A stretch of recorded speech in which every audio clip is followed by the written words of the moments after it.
ทุกคืนวันคิดถึงกันเสมอไอ้หลับลอยเวลาเมียให้เธอเอานัดเจอที่เก่าเวลาเธอบางร้านอาหารตามสั่งมีบางคำกระตูบน้อยกับขอไอ้ก็สนสายตาสาบานมองรักเราสองเทวดาต้องเย็นใจ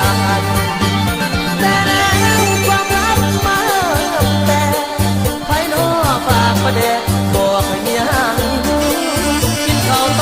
แล้วไปสอบความมุ่งเสียหลักเมียเลยเกิดสักที่มาตันความลับถึงเปิดเผยแล้วเสียหลักแล้วเดี๋ยวหลับกินป่ายาเวลาหนึ่งอายขออยู่ห่างรอให้สะสางแค่อยู่เรือนเสียก่อนถึงเป็นลองน้องบ่แม่นคนอื่นตามคิดยืนที่หัวใจให้แก่กันรอยังคงคิดบ่นานเอานัดกันที่ใหม่เวลาตาอายก็คิดถึงน้องเหมือนกันนอนละเมอเพ้อฝันเอิ้นหาความใจที่ทอนน้องจนน้ำตาไหลจงเห็นใจชีวิตคนมีเมีย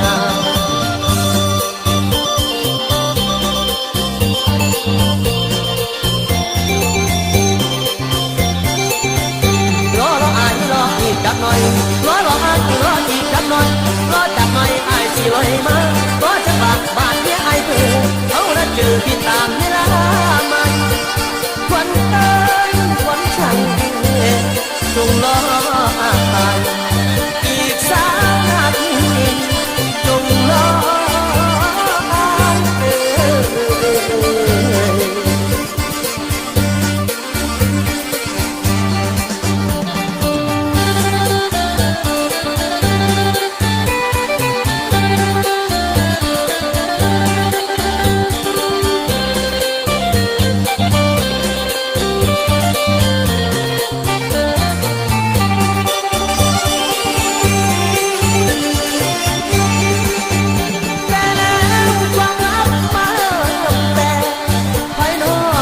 ประเดะบอกให้เมียกินข้าวโตแล้วไปสอบความมุ่งเสียหลักเมียเลยเจอสักที่มาตันความลับถึงเปิดเผยแล้วเสียหลักแล้วเดี๋ยวหลับกินป่ายาเวลานี้อายขออยู่ห่างรอให้สะสางแม่อยู่เรือนเสียก่อนถึงเป็นลองน้องบ่แม่นคนอื่นตามคิดยืนที่หัวใจให้แก่กัน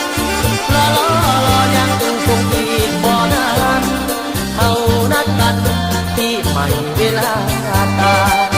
อายก็คิดถึงน้องเหมือนกัน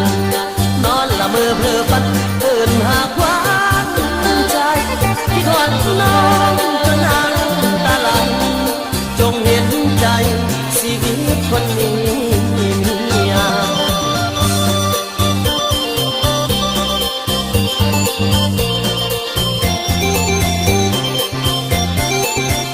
รออายรออีกจักหน่อยรออายรออีกจักหน่อยรอจักหน่อยอายสิลอยมารอจักบาทเมียอายเพิ่มเอาละเจอที่ตามเวลามันควันตา